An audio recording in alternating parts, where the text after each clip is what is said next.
You're watching France 24. Welcome to the business interview. I'm Markus Karlsson. When the European Union sneezes, will Israel catch a cold? Today we're turning an eye to what's been billed as an economic success story in recent years.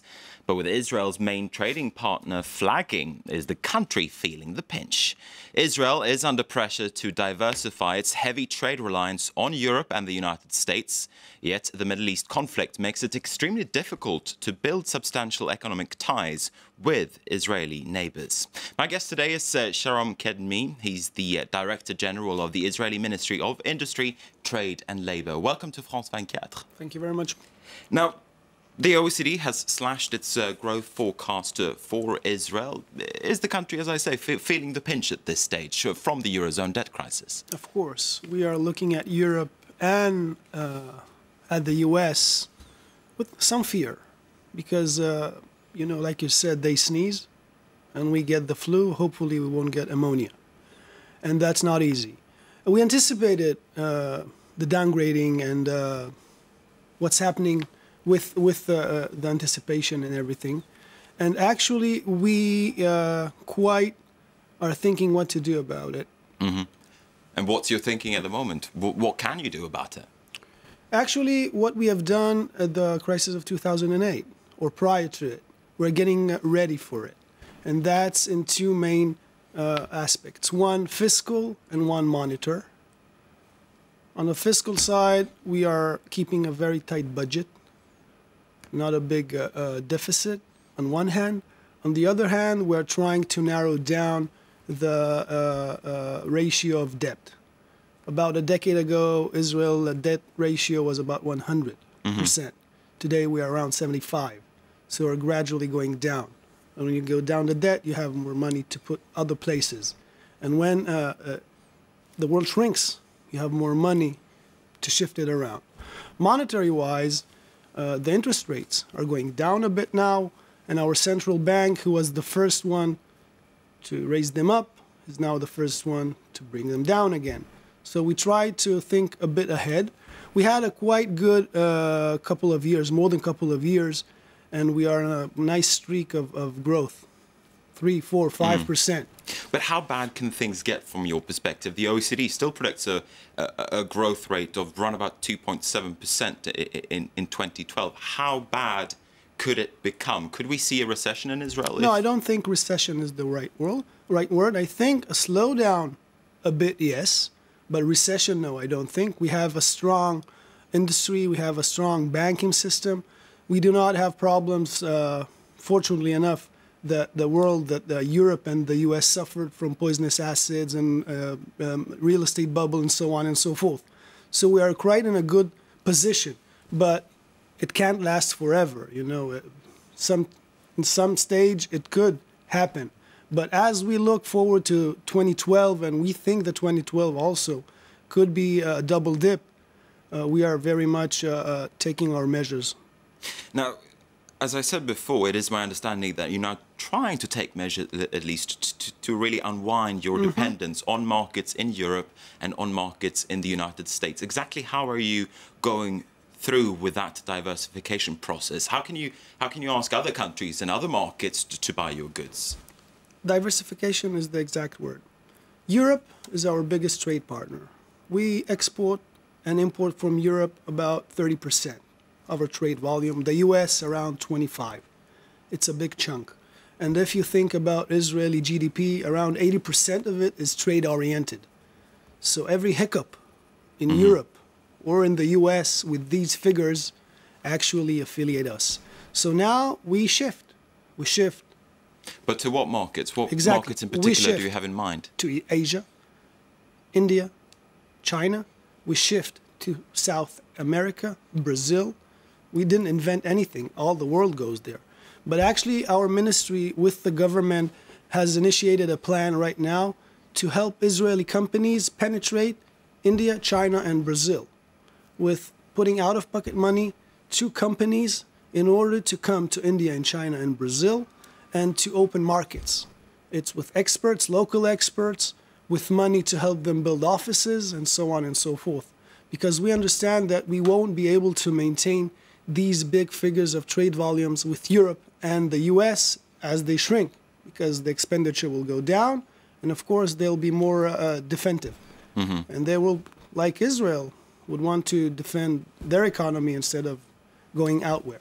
So we're looking places where there's a big...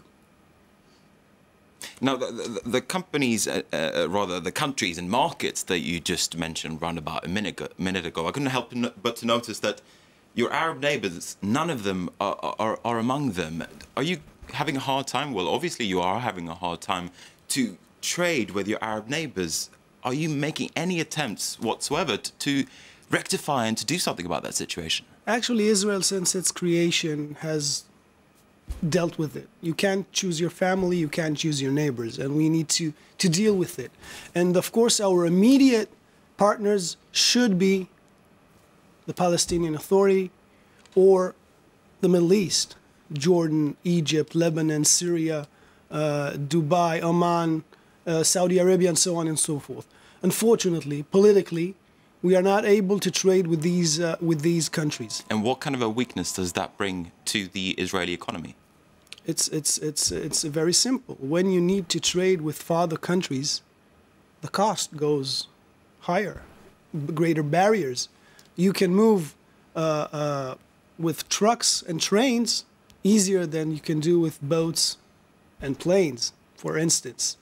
So it's much easier to trade with countries surrounding you than going to Australia, to the US, to South America, to Europe. But unfortunately, like I said, it's not an option right now. We really hope that it will be an option, excluding, of course, Jordan and Egypt, that, as you know, we do have peace with them, agreements, and the trade is going quite good. But you say that you're hoping for a breakthrough in some case or form when it comes to the economic level. But of course, the political side of things is a drag.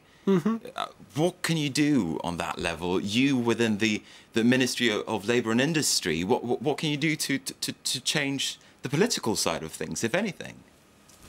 I'll answer you from a different angle. I'll give you, for instance, an example of Turkey. Turkey, up to 1.5 years ago, was one of our best allies in the world, politically and economically. Happened what happened, and things escalated, and today we are unfortunately not in the place where we were about 2 years ago. Politically, business-wise, numbers skyrocketed. That means that business people do what's good for them, and what's good for them is business. And we can see that the figures with Turkey, from the incidents that happened a couple of years ago, numbers went up. Contrary to what people think, that now the governments do not speak so much, and so on and so forth. On the political side, of course, there are negotiations and meetings, so on and so forth. But we're not there yet, unfortunately. There is an international campaign against goods made in Jewish settlements in the West Bank. Is that having an impact on your exports at this stage, or a large impact? Not a large one. Definitely not a large. What is the impact? A small one, a minor one. But what we not fear, but what we hope won't happen, that it won't escalate. Because today it's only from the territories. Tomorrow it could be from Israel inland. And how big of a risk do you think that is? That indeed goods will be boycotted on a much larger scale in Western markets, for instance? 1 and 1 is 2. As demand will decrease, we won't be able to sell our goods. But you see that as a definite risk at this stage? Yes, but not expanding the boycott. We understand that the geopolitical problem with the settlements is a problem, and we're trying to deal it politically in the European Union, with the US, with the World Trade Organization, and so on. But we don't think it will escalate to whole Israel. Of course, we hope. Now, it was almost a precursor to the Occupy Wall Street protest that we have seen in the United States this autumn. We saw large protests in Israel against inequality, for instance, within your own economy over the summer.